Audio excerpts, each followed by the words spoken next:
Em, una, una mujer hizo una vez un curso de primeros auxilios y de repente dijo, bueno, en algún momento esto me va a servir para algo. Un curso de primeros auxilios, ¿cierto? Por si lo necesito alguna vez. Y dice que en una ocasión iba caminando por la calle, ¿ya? Y en la esquina una persona se desmaya. Y la gente alrededor no sabía qué hacer, ¿ya? Ella estaba cerca de la situación y la gente se empezó a poner nerviosa. Y esta mujer también se empezó a poner nerviosa por la situación. Y ella se acordó que en el curso de primeros auxilios, una manera de calmar los nervios era agacharse y poner la cabeza entre las rodillas. Entonces la mujer decía, me sirvió el curso de primer auxilio porque como me puse nerviosa, me puse la cabeza entre medio de las rodillas y se me pasaron los nervios. Entonces alguien puede decir, bien hecho. Pero resulta que la persona que necesitaba más ayuda era la persona que estaba desmayada. Entonces, a veces nos pasa que nosotros tenemos ciertos recursos, ¿ya? Pero que nos sirven para nosotros mismos nomás. Pero nos olvidamos de poner también al otro como parte de lo que Dios quiere hacer.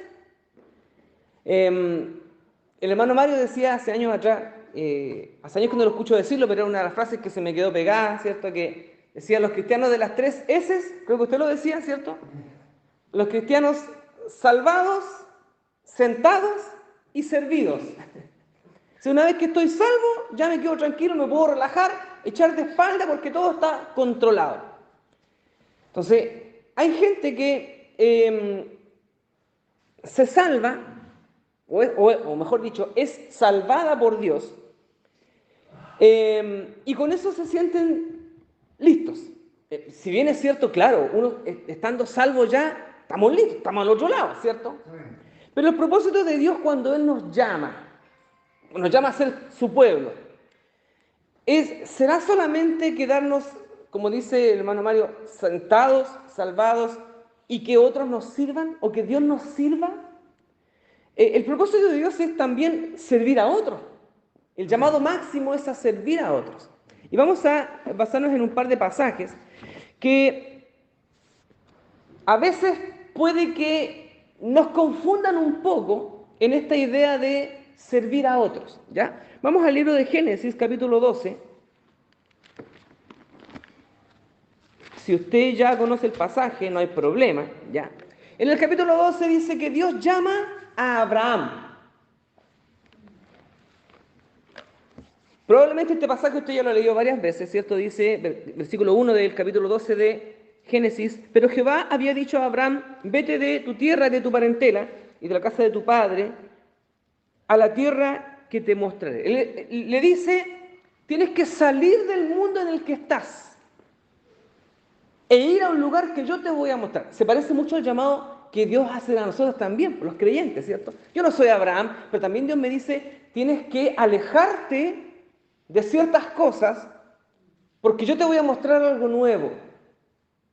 Probablemente usted lo envió a alejarse de una vida perdida, de una vida sin Dios, para abrazar una vida con Dios.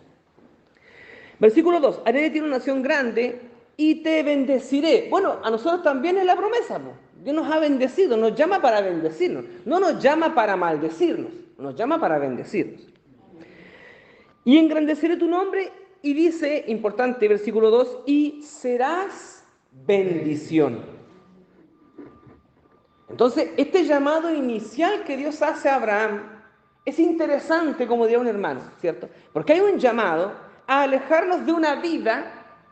Yo no digo que Abraham estuviera haciendo algo malo, pero según relata la historia, vivía en un pueblo que no era muy santo, que digamos, o que no servía a Dios. Entonces Dios lo hace salir de esa tierra para deshacerse probablemente de todas esas, ese lastre, ese peso muerto que le impedía tal vez que su mente estuviera despejada. Es como que Dios nos diga, ¿sabe? Apague la tele y escúcheme un poquito lo que le voy a hablar. ¿Le ha pasado a usted realmente que en la casa usted quiere hablar algo interesante y está la tele prendida y nadie lo pesca porque están todos viendo la tele? Bueno, Abraham estaba viendo la tele del mundo en el pueblo que él vivía, que lo distraía mucho. Entonces Dios le dice, tienes que apagar la tele, deshacerte de las cosas que te distraen, porque lo que yo te voy a mostrar necesita que tú estés con tu mente despejada de toda esa basura que has estado absorbiendo. Hoy en día los predicadores tenemos mucho problema porque con tanto bombardeo del teléfono, que la radio, que las noticias y todo lo demás, el predicador el día domingo tiene que venir acá a hablar acerca de Dios, pero tiene que sacudir a la gente de todo lo que la gente se ha ensuciado en la semana completa. Pues. Malas noticias, que un chiste, que la Shakira terminó con este otro, que le hizo una canción, el dimes y direte, y un montón, noticias por aquí, noticias por allá, y estamos tan embetunados con toda esa información, que no digo que sea mala, ya usted también tiene que informarse, pero el pastor a veces acá tiene que luchar contra toda esa información para que usted pueda escuchar la voz de Dios, un mensaje claro. Entonces, Dios también, el llamado que le hace a Abraham es el llamado que nos hace a través de toda la historia, a despojarnos de ciertas cosas que tenemos en nuestra vida para ir hacia la voluntad de Dios, para encontrar la voluntad de Dios. A la tierra que yo te mostraré. Esa tierra, para nosotros también, ¿cierto?, es la voluntad de Dios. Despojarnos, salir de esa tierra para llegar con cierta limpieza de mente, por lo menos, para que Dios pueda meter información en nuestra cabeza. Pero ¿para qué lo hace Dios? Para que nosotros saquemos provecho de eso para nosotros mismos. El versículo 2 lo dice claramente. Engrandeceré tu nombre, pero lo más importante, serás bendición. Final del versículo 2. Versículo 3, bendeciré a los que te bendijeren y a los que te maldijeren maldeciré. Hay una protección de parte de Dios para nosotros.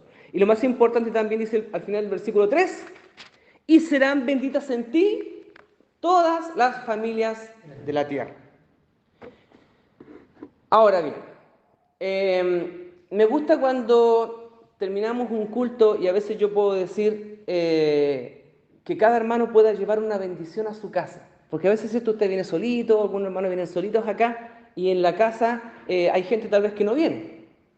Entonces es importante que usted lleve bendición a su casa donde usted está. Me pasaba a mí cuando yo era lolo, que a veces iba a un retiro espiritual y llegaba, pero así como la hermana Inés decía que el domingo fue tan lindo, y los hermanos, todos los que estuvieron ahí pudieron experimentar, ¿cierto?, del Señor una bendición tremenda. Pero a veces uno llega a la casa y en la casa no está el pastor, no están los hermanos, ¿cierto? No está todo ese ambiente y a veces la comida le faltó sal, o qué sé yo, o los perros están ladrando mucho, o hay problemas en la casa y como que todo eso lindo que se vivió acá, después se pierde. Entonces uno empieza a decir, el diablo que se mete, ¿cierto? Nosotros a veces decimos esas cosas, ¿cierto? Porque traemos una bendición tan grande en la casa y como que parece que cualquier cosa nos espanta la bendición. Entonces uno, como que uno quisiera guardarse la bendición ahí para que nadie la toque, para que nadie me la eche a perder. Entonces, ¿le ha pasado a alguien eso? Yo estoy inventando cosas raras. Creo que a muchos no ha pasado, ¿cierto? A mí me pasaba cuando era lolo eso también. Y siendo adulto creo que también a usted le puede pasar, que usted va muy prendido, qué sé yo, porque escuchó el devocional de la mañana que mandó el hermano, ¿cierto? Y usted quedó con esa palabra, pero prendido, y llega a la pega y encuentra que el jefe está con la mala cara, o le pasó cualquier cosa extraña. Y como que nosotros decimos, o a veces nosotros advertimos a los hermanos, o los hermanos dicen, que el diablo no me robe la bendición. A veces decimos así, ¿cierto? Pero el tema está en que nosotros tenemos que tomar la bendición que recibimos de parte del Señor y ser astutos para bendecir a otros también. Porque el propósito de Dios es ese. No que nos diga, te voy a dar una bendición, así que guárdala bien para ti, que no se te vaya a escapar. Guárdala ahí, ¿cierto? Y que nadie te la robe. Entonces a veces nosotros hemos pensado que la bendición de Dios tiene que ser protegida de esa manera para que nadie me la vaya ni siquiera a quitar un poquito. Cuando el propósito de Dios es que recibamos bendición para llevar bendición hacia donde vamos. Y el diablo no puede ser más poderoso que Dios en su bendición. Entonces somos nosotros los que tenemos también que trabajar la bendición de tal manera que no haya nada ni nadie que pueda interrumpir esa bendición que Dios me ha entregado a mí y que también yo voy a entregar a otros. Entonces el llamado de Dios a Abraham es: despójate de todo lo que te estorba, limpia tu mente para que yo pueda bendecirte, pero también para que tú ahora con esa bendición seas de bendición para otros. La señora que le comentaba al principio, ¿cierto?, recibió, podemos decir, una bendición, pero para sí misma nomás. Había alguien desmayado que necesitaba esa ayuda, pero esta persona fue tan egoísta que pensó solamente en ella. Entonces, como creyentes, nosotros también tenemos que trabajar para evitar nosotros ese egoísmo y saber que si hemos recibido una bendición es para bendecir a otros. Es el propósito. Entonces, Génesis capítulo 12, versículos del 1 al 3, ¿cierto? Importante, si usted lo quiere marcar, versículo 2 al final: serás bendición. Final del versículo 3: serán benditas en ti todas las familias de la tierra. Somos bendecidos para bendecir. Hemos sido rescatados para rescatar. Hemos sido sanados para sanar también a otros. Lo que Dios nos ha dado, lo que Dios nos ha entregado, es para compartirlo con los demás. ¿Cuál es el problema? Y es lo que quiero traer yo para que podamos estudiar también. No vamos a terminar hoy día, pero quiero dejar la idea planteada para inquietar su corazón de alguna manera. Muchos creyentes a través de la historia, y nosotros mismos también, a veces, no a veces, sino muchas veces se nos ha predicado acerca de ser santos, ¿cierto? La pregunta, bueno, una de las cosas, hermano, que quiero que volvamos a practicar es eso de que usted me interrumpa también y podamos comentar, ¿ya? Yo traigo una exposición acá, pero puede que Dios le esté hablando algo especial a usted a través de algo, entonces usted hermano Pablo, me llama la atención esto aquí y allá, así que interrumpa todo lo que quiera, tenemos la libertad para hacerlo acá, ¿ya?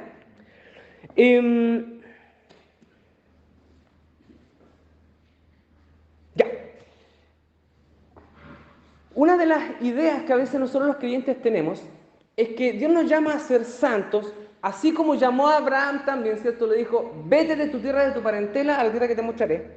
Y la palabra santo tiene, dentro de sus muchos significados, tiene uno especial. A ver si usted me puede ayudar, o si alguien se acuerda. La palabra santo tiene una traducción, o tiene un significado que es especial. Alguien que es santo, alguien que es llamado, es alguien que es, no sé si alguien se acuerda de una de las definiciones de la palabra santo. Algo sagrado, pero también es algo que apartado es la palabra que estaba buscando. Gracias, pastor. Sí, limpio, puro también. Algo apartado, ¿cierto? Entonces Dios le dice a Abraham: te voy a apartar de donde estás para que puedas ser de bendición, para que te puedas limpiar. Entonces, también nosotros como hijos de Dios, parte del llamado que nosotros tenemos es a ser santos, es decir, ser apartados. Somos tomados de un lugar donde no hay mucha bendición, donde hay circunstancias, ¿cierto?, complejas, y nos mueve a un lugar donde Dios puede trabajar con nosotros. Nos aparta. ¿Nos aparta para qué? Para su servicio, ¿cierto? ¿Y qué es servir a Dios? Lo hemos revisado en estudios bíblicos, lo que estábamos haciendo, ¿cierto?, online. Parte de lo que nosotros podemos hacer es servir a otros.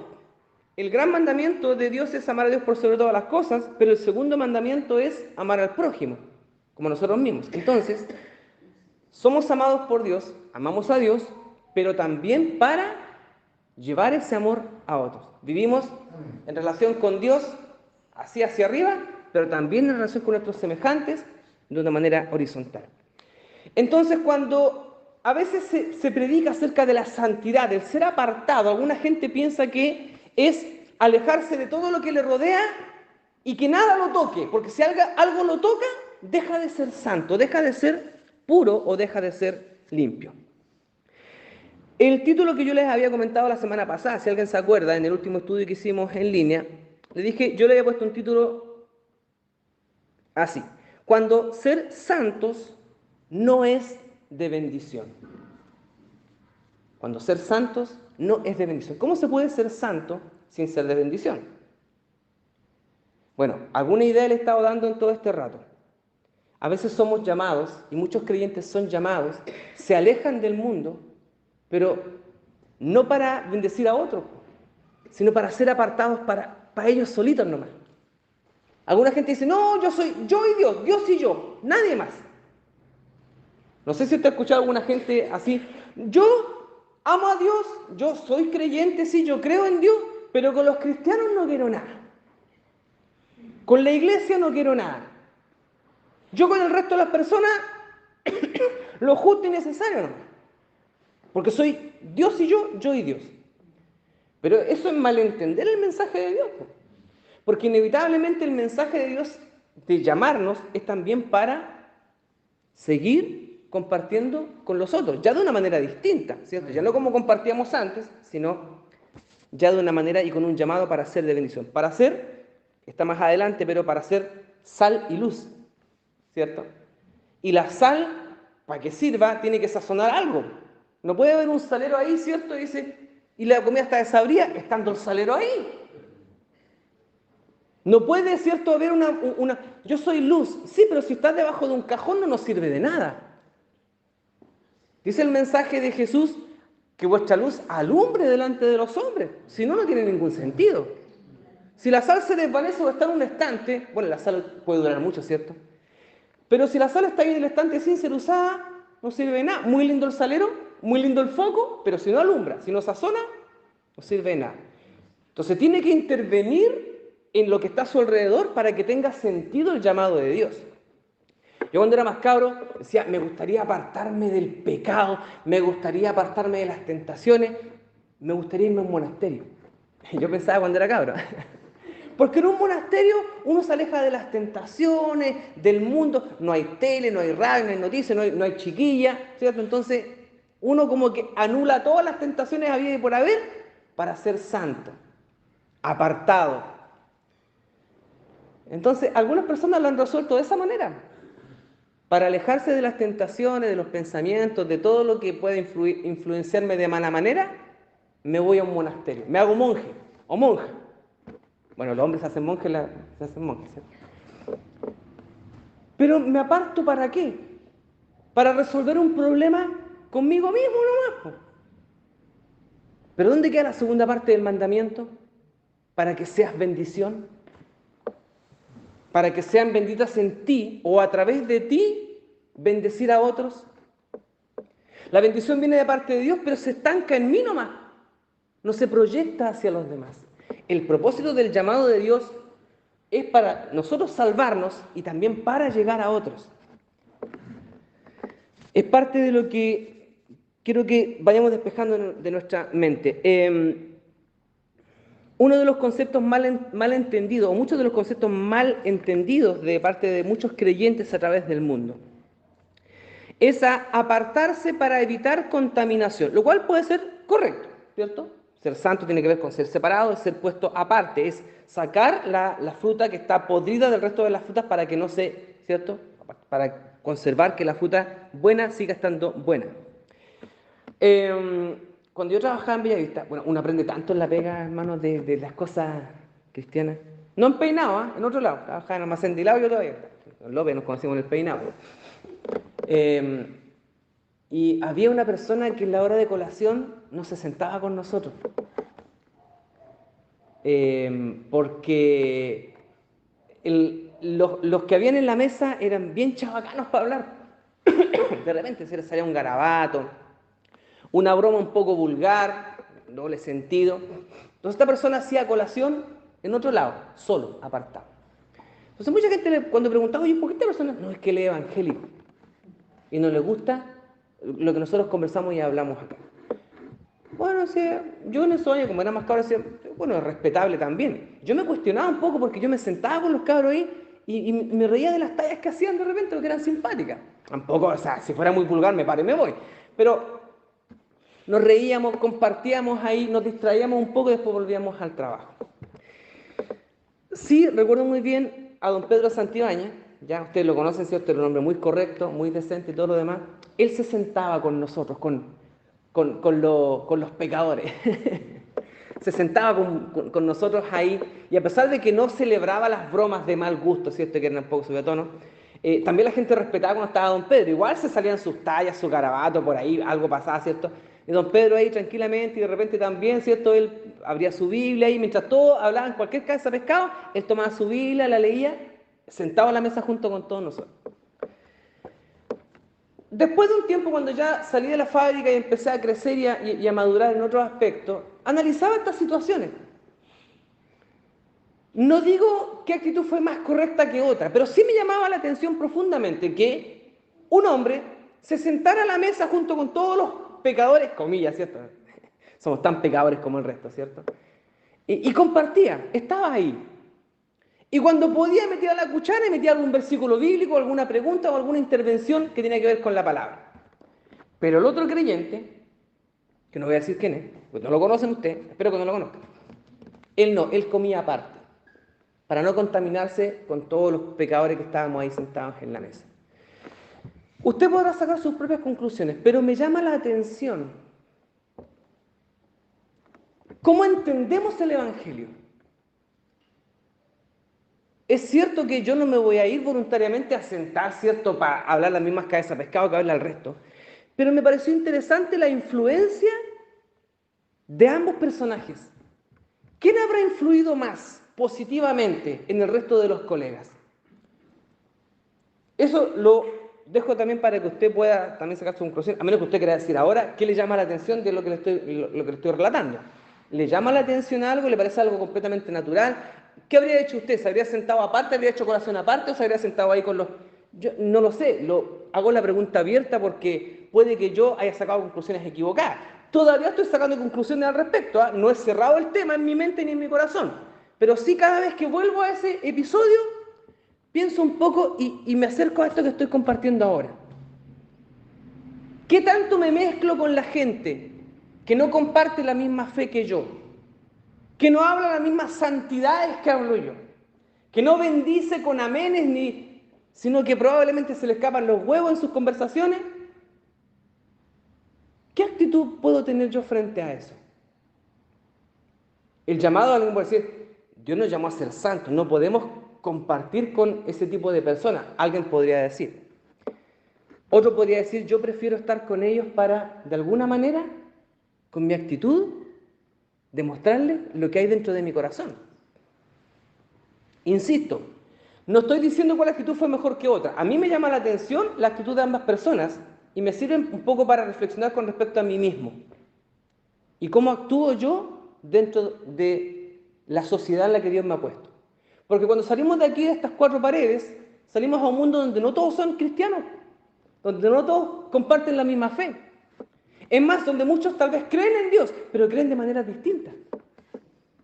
¿Qué hacemos ahí en medio de ellos? ¿Nos arrancamos, nos apartamos? ¿Tratamos de ser sal y luz en medio de ellos? ¿O somos como el salero que está en el estante sin ser usado, nuevo, sellado? ¿O como esa luz que está debajo de un cajón? Vuelvo al título. Cuando ser santos no es de bendición.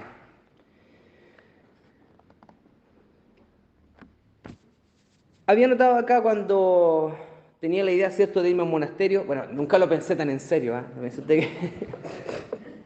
De repente en mi mente yo pensaba, decía, es como vivir en un retiro espiritual permanente. ¿Ya? Siempre enchufado ahí porque cuando uno está acá, todos ustedes lo han expresado así, estar acá, ver las caras de los hermanos, nos da, ¿cierto?, alegría, gozo, nos llena de fuerza. A veces venimos medio amargados, medio tristes, medio complicados, medio cansados, hasta con dolor de cabeza, medio enfermos, pero llegamos acá y parece que algo pasa aquí adentro, ¿cierto? Pero usted no puede envolver a todos los hermanos en un paquete y llevárselos para la casa. Entonces, ¿cómo hacemos para conservar esa bendición? ¿Cómo hacemos para encapsular esa bendición y sacarla aquí? Porque usted podría decir, hermano, cuando ya, hermano, vamos a terminar el culto para irnos para la casa. No, hermanos, quedémonos aquí nomás. Estamos tan re bien aquí. Está tan rico el ambiente aquí. Puros hermanos que hablan cosas lindas, cantamos canciones hermosas, compartimos la palabra, oramos, nos emocionamos, lloramos, sentimos la presencia del Señor. No nos vayamos para la casa, quedémonos aquí nomás. Podría ser, ¿cierto? ¿Podemos quedarnos hoy día acá, no? Amén. Prende al tiro, hermano Mario. Pero en la práctica es medio difícil, ¿cierto? Porque tenemos que volver a la casa de responsabilidad, yo tengo que ir a trabajar mañana, algunos hermanos tienen que llegar a hacer comida, no sé, para mañana, algunos entrarán en turno de noche, en algunos, aquí no hay ninguno, pero en otros lados, ¿cierto? Mi marido me está esperando en la casa, mi señora, mis hijos me están esperando, no sé cualquiera sea el argumento, no nos podemos quedar acá para siempre. ¿Cómo lo hacemos para que lo que estamos obteniendo acá, lo que estamos enriqueciendo en este lugar apartado, lleno de la presencia del Señor, no se nos acabe cuando salimos por la puerta? Es parte del desafío que todo creyente tiene. Porque si no vengo a la iglesia, entonces estoy frito. Estoy frito, no puedo sobrevivir solo. Pero es el propósito de Dios que no sea capaz yo de sobrevivir fuera de estas cuatro paredes. ¿O es solamente acá que está la presencia del Señor? La respuesta usted la sabe. Nosotros creo que hace rato nos sacamos de la mente, del corazón y de la cabeza, que antes de venir al culto Dios está aquí sentado diciendo, ¿a qué hora llegarán mis hijos a alabarme? ¿A qué hora llegarán mis hijos a bendecir mi nombre? ¿Usted ha pensado eso? Si ha pensado eso, sáqueselo de la cabeza, porque eso no es real. Dios no está aquí solo sentado esperando que usted llegue. La promesa de Dios es, estaré con ustedes todos los días, no tan solo acá adentro. De hecho, usted se va y el Señor no se queda aquí solo sentado de brazos esperando que llegue el domingo. Eso no es así. Dios no está, bueno, sí está, pero no tiene sentido que Dios esté acá sentado sin hacer nada mientras no hay ningún creyente. Dios está trabajando activamente cuando estamos acá y cuando salimos también, porque está con nosotros. Si no estamos nosotros, este lugar es un edificio nomás, pero una caja vacía. Entonces, saliendo de aquí, aún estamos en la presencia del Señor. Aún estamos, ¿cierto?, con la presencia del Señor dentro de nosotros. Ahora, ¿por qué no pasa lo mismo entonces? Porque tal vez nosotros no le estamos dando el lugar que a Dios le corresponde afuera de estas cuatro paredes. Hay una alabanza que decía que estamos acá reunidos y ponemos a Dios en primer lugar. Entonces algún más suspicaz podría decir, entonces cuando salimos de aquí, sacamos al Señor del trono, lo metemos en la cartera hasta el próximo domingo. Y a veces, hermano, puede ser irrisorio, pero a veces nos pasa así. Entonces, ¿cómo resolvemos esto? De que cuando salimos de acá, tal vez se acabaron las alabanzas, se acabaron las oraciones, en grupo me refiero, se acabó el abrazo y el beso del hermano que me deseó un buen día, una buena noche, una bendición. Cuando ya se apagan las luces de acá y usted tiene que irse para su casa. ¿Cómo lo hace usted para conservar esa bendición? Y no así como en una cajita, que no se me vaya a escapar de aquí. Voy a llegar calladito a mi casa, para que nadie me robe no voy a cruzar con nadie del camino, para que nada me distraiga. Ojalá que ni un gato se me revise en el camino para que no me robe la bendición. ¿Sabe que tenemos que empezar a sacarnos esa idea de la cabeza? Y salir con fuerza de este lugar. Y salir dispuestos a entregar lo que hemos recibido. A entregar bendición, a proyectar bendición de lo que hemos recibido acá, dar también a otros. Si se le cruza a alguien en la calle, no lo esquive pensando que tal vez le va a robar o le va a interrumpir la bendición. No oigo nada. No. Atraviésese con esa persona en la calle. Y por último, si no le va a entregar el sermón completo, un tratado, le va a mandar con la hila por la cabeza, entregue una sonrisa, un buenas noches, un Dios te bendiga. Si a alguien se le cruza en el camino y tú que vas a la iglesia, ¿por qué no oráis por mí? Tendría que ser el domingo porque ya cerramos la iglesia y el pastor se fue a acostar. Si el pastor hubiera estado aquí conmigo, el pastor estaría ungido. Pero yo, repoco y nada lo que puedo hacer. ¿Es así? No. A veces pensamos que la oración del pastor o de algún hermano más antiguo tiene más poder. Estamos prendidos acá cantando, alabando al Señor con todo el poder, pero salimos de acá y somos incapaces de orar por alguien, de ser de bendición, de entregar una sonrisa. Entonces, de nada sirve ser salvados, sentados, no digo que usted esté mal sentado, si todos de pie, sentados y servidos, sino que estamos siendo preparados, llamados, así como Abraham fue llamado, apartado a este lugar. No hay radio, no hay tele. Bueno, en la casa a veces pasaba que estábamos conectados de la casa y cualquier boche nos distraía, ¿cierto? Yo no sé, hermana Nieves, Dios te bendiga, porque la concentración que podía tener, uno de repente, hermana Nieves, prenda su micrófono, lo prendía y escuchábamos todo lo que pasaba alrededor, ¿cierto? Pasaba la dan para allá, los cabros chicos, y aún así ella trataba de concentrarse, sobre todo cuando tocaba dirigir un culto. Decía, Dios bendiga esa capacidad de concentración que tiene la hermana, porque uno se distrae como una mosca. Y aún así, era capaz de concentrarse, ¿cierto? Y muchos hermanos de ustedes también, prendía su micrófono para orar, a pesar de lo que estaba pasando a su alrededor. que pasó, ¿cierto?, por ahí a mi hijo, mi hija, que el vecino, que el gato, que al lado, qué sé yo, llegó la merca y estaban tirando fuegos artificiales, no sé, lo que pase, lo que sea lo que pase. Usted era capaz de aislarse de eso y concentrarse en el Señor. ¿Cuánto más acá entonces que no hay esas distracciones para poder absorber toda la bendición del Señor? Pero no para salir escondido, insisto, y llegar que nadie se me atraviese en la calle, sino ojalá que se me atraviese alguien, para mandarle con un versículo, no, para entregarle una bendición. Me acuerdo que en un tiempo, con esto termino por hoy día, en un tiempo decía, Señor, si estoy dispuesto a servir, estoy seguro que más de alguien se va a atravesar en mi camino para servir. ¿Se acuerda el chiste de Condorito cuando había una gran inundación y todo empezó a subir el agua y Condorito estaba ahí y llegó un bote, ¿cierto? Y dijo, Condorito, súbete al bote y nos vamos tranquilamente. No, Dios me va a salvar. No sé si es de Condorito el chiste, pero bueno, le digas. Dios me va a salvar. Ya, y se fue la lancha. Después pasó un bote con unos viejitos encima, ¿cierto? Y le digo, Condorito, arriba. No, Dios me va a salvar. Después el agua le estaba llegando al cogote, ¿cierto? Y un helicóptero, Condorito, la última oportunidad, no, Dios me va a salvar. Y bueno, subió el agua y Condorito se murió. Y cuando llegó al cielo dijo, Señor, yo pensé que tú me ibas a salvar. Bueno, te mandé un bote, te mandé 2 botes y un helicóptero. Entonces a veces nosotros también, cuando llega el momento de servir a otros, puede que usted esté esperando, es que nadie nunca ha ido a golpear la puerta a mi casa a pedirme una oración, porque a la casa del pastor van, ¿cierto? Con matrimonio, gente, vecinos, amigos, cuñados, lo que sea. Todo el mundo va a golpear la casa del pastor para pedir una oración, o un consejo, o que lo escuche simplemente. Y a mi casa no va nadie. No sé si a la casa de usted ha ido alguien a pedir la oración alguna vez. Sí, perfecto. Bienvenido sea entonces. Dios les bendiga y estoy seguro que también usted va a orar.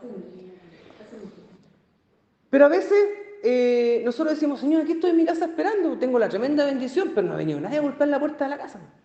¿Qué voy a hacer con esta bendición? Estoy seguro de que ese mismo día puede que en su trabajo, en el negocio, en la vuelta de la esquina, hay alguien que estaba necesitando que usted hablara con esa persona. Pero como Dios no fue tan específico y no me lo indicó, Él es, Él, con Él tienes que hablar, mira, aquí con un lechero luminoso con neón apuntándolo, háblale a Él, háblale a Él, háblale a Él. ¿Cuántas oportunidades se nos pasan para servir a Dios? ¿Cuántas oportunidades pasan por el frente de nuestros ojos y por estar tan distraídos en nosotros mismos no somos capaces de ver hacia cuántas personas podemos bendecir, a cuántas personas podemos alcanzar con lo que nosotros hemos recibido? No diga, yo estoy recién empezando, no diga, yo apenas puedo hablar, no diga, se me lengua la traba, no. Porque hombres y mujeres hubo en la Biblia que dijeron, Señor, yo no, pues soy medio tatarata, que yo soy medio tímido, que yo soy feo, que soy viejo, que soy chico, que soy... Porque el Señor les dijo, donde yo te mande, ahí vas a ir. Yo te mostraré y te voy a decir lo que tienes que hablar. Pero estando dispuesto, entonces el resto lo hace el Señor. Así que, primera parte del mensaje es esta. Hemos sido llamados y apartados por Dios para ser bendecidos por Él, pero no para quedarnos con la bendición para nosotros, sino para alcanzar también a otros con esta bendición. Puede que con los que usted converse o alcance o llegue, ninguno se convierta. Pero eso ya no es pega suya. La pega suya es entregar la bendición que Dios ha puesto en su corazón. Amén. La pega de Dios y de su Espíritu Santo es convencer a la gente y hacer que su corazón cambie. ¿Cierto? Entonces, en ese sentido nosotros estamos dispuestos también a entregar. Voy a dejarlo hasta aquí.